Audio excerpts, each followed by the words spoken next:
Hello সবাইকে, আশা করছি সবাই খুব ভালো আছো। আজকে তোমাদের সাথে খুব ট্রেন্ডিং একটা বো শেয়ার করতে চলেছি, একদম নিজে হাতে বোনা ক্রোশেটের বো। তো যারা যারা বিগিনার্স আছো তারাও কিন্তু এটা ট্রাই করতে পারো। ফার্স্টে আমি এইরকম কালারের একটা করেছিলাম, এগুলো যথারীতি একটু প্যাস্টেল শেডেরটাই খুব ভালো লাগে দেখতে হেয়ারে।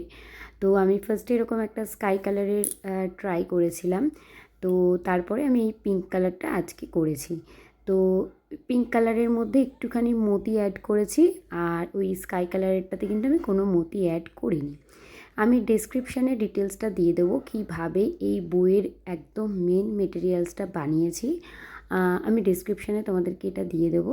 তো ফার্স্টেই আমি এরকম দুটো পার্টে ক্রোশেট দিয়ে এটা বুনে নিয়েছি।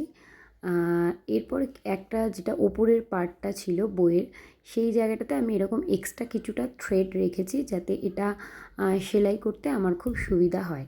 তো আমি এখানে সূচ ইউজ করছি, সূচের মধ্যে এটা দিয়ে আমি পুরো জিনিসটাকে এরকমভাবে ভাঁজ করে সেলাই করে নেব, তো যাতে আমার বউটা বানাতে খুব সুবিধা হয়। তো দেখো আমি যেভাবে সেলাই করছি তোমরা কিন্তু সেভাবেই সেলাই করতে পারো, কারণ উলের মধ্যে তোমরা যদি একদম রানিং স্টিচ করো তাহলে সেটা দেখতে খুব একটা ভালো লাগে না। তাই দেখো আমি একবার ওই দিকে একবার এই দিকে দেখো, দেখলে বুঝতে পারবে তোমরা, আশা করছি। তো একবার এই সাইড দিয়ে বুনছি আর একবার ওই সাইড দিয়ে বুনছি, তার ফলে কি স্টিচটা ভেতরের দিকে থাকে, খুব একটা বোঝা যায় না। তো তোমরাও চাইলে কিন্তু এইভাবে বুনতে পারো। আমি পুরোটা চেষ্টা করেছি যতটা ক্লিয়ারভাবে দেখানো যায় সেইভাবেই তোমাদের সাথে শেয়ার করছি। তো পুরো মুখটাই আমি এইভাবে সেলাই করে নেব আস্তে আস্তে। আর তোমরা চাইলে নিজেদের মতন স্টিচও করতে পারো, কোনো রকম অসুবিধা নেই। তো দেখতেই পাচ্ছ তোমরা, একবার তোমরা নিডলটাকে এই পাশ দিয়ে ইন করবে আর একবার ওই পাশ দিয়ে, তাতে কি হবে, যেটা থ্রেডটা আছে সেটা মিডিল দিয়ে কিন্তু ভিজিবল হবে না। দেখো ভিজিবল কিন্তু হচ্ছে না। তো আমি এইভাবেই পুরোটা এই কর্নার পর্যন্ত সেলাইটা কমপ্লিট করলাম এবং ফাইনাল লুকটা ঠিক এরকম এসেছিল। তারপর লাস্টে আমি নিডলটাকে এখানে একটা গিট্টি দিয়েছি সেলাইটাকে সিকিউর করার জন্য। তারপর আমি কিন্তু থ্রেডটা কাট করব না, আমি এই যে এক্সট্রা থ্রেডটা রেখেছি এইটা দিয়েই কিন্তু বউয়ের ওই মাঝখানটাতে আমি পেঁচাবো। তো এই যে মাঝখানটা দেখছো আমি রেডি করেছি, এটা কিন্তু ওই সুতো দিয়েই আমি জড়াবো। তো আমি সেই জন্য সুতোটা ওখান থেকে মাঝখানের দিকে ইনসার্ট করে নিলাম। মাঝের যে কোনো জায়গায় তোমরা কিন্তু ইনসার্ট করতে পারো। তো আমি মাঝ বরাবর ইনসার্ট করে তারপরে কিন্তু দেখো ভাঁজটা তোমাদের কিন্তু দেখতে হবে যাতে দুটো বর্ডার তোমাদের ওপরে থাকে এবং মিডিলের একটা পোর্শান যাতে উপরে থাকে, তাই পুরো ঢেউ খেলানোর মতন দেখো বউটা তোমরা তৈরি করবে। প্রথমে জিনিসটাকে নেবে, নিয়ে আমি এই যে থ্রেডটা রয়েছে থ্রেডটার উপর থেকে এইভাবে কিন্তু বউটাকে তৈরি করে নেবে। এরপর সুতো দিয়ে প্রথমে ওটাকে দু প্যাঁচ দিয়ে নেবে, ঠিক আছে। প্রথমে এরকমভাবে দুটো প্যাঁচ দিয়ে নেওয়ার পর তোমরা কিন্তু নিচের যে প্যাটার্নটা সেটাকে এর মধ্যে আস্তে আস্তে জড়িয়ে নেবে, তাহলেই কিন্তু তোমাদের বউ একটা সুন্দর হেয়ার বউ কিন্তু রেডি হয়ে যাবে।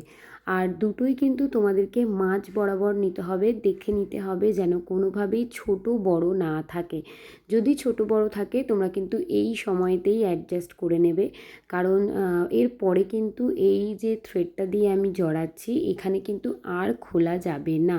তাই তোমরা একদম ফার্স্টেই কিন্তু দেখে নেবে যে দুটো দিকই সমান মাপের আছে কি না। তো তারপরে কিন্তু পুরো আস্তে আস্তে পুরো থ্রেডটা দিয়ে খুব ভালোভাবে সিকিওর করবে। বেশ অনেকগুলোই প্যাঁচ দেওয়ার চেষ্টা করবে যাতে খুলে না যায়, যে সিকিওর করার জন্য। এবং তোমরা কিন্তু চাইলে এখানে গামও ইউজ করতে পারো, আমি কোনো রকম গাম ইউজ করিনি যেহেতু আমি অনেকটা মোটা করে জড়িয়েছি। আমি এখানে যেহেতু পার্ল অ্যাড করেছি সেক্ষেত্রে আমি লাইনটা অনেকটা মোটা রেখেছি এবং এরপর ব্যাক সাইডে গিয়ে আমি এই থ্রেডটাকে এখানে গিট্টি মেরে দিয়েছি। পুরোপুরি সিকিওর করে আমি কিন্তু থ্রেডটাকে এখানে গিট্টি দিয়ে ভেতর দিকে ইনসার্ট করে দিয়েছি। এবং দেখো এই যে মিডলের পোর্শনটা, এই পোর্শনটাতে কিন্তু আমি পার্ল অ্যাড করে দিয়েছি। আর এই যে ক্লিপগুলো দেখছো এগুলো তোমরা যে কোনো হেয়ার অ্যাক্সেসরিজের দোকানে পেয়ে যাবে। এটার মধ্যে আমি B7000 গ্লু ইউজ করেছি।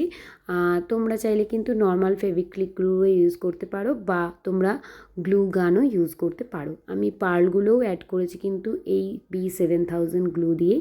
এটা একটু স্ট্রং আমার মনে হয়, যেহেতু চুলের ক্লিপ আমরা খুব বারবার ইউজ করব, সেক্ষেত্রে তোমরা যদি একটু স্ট্রং গ্লু ইউজ করো তাহলে কিন্তু জিনিসটা বেশি দিন টেকসই হবে। তো পুরো ক্লিপটাতে কিন্তু আমি এরকমভাবে গ্লুটা অ্যাড করে নেওয়ার পর আস্তে করে মিডল বরাবর তোমাদের কিন্তু বুঝে সেই হিসেবে কিন্তু ক্লিপটা অ্যাড করে দেবে। ক্লিপটা অ্যাড করে দিলেই কিন্তু আমাদের সুন্দর একটা বো কিন্তু রেডি হয়ে গেল।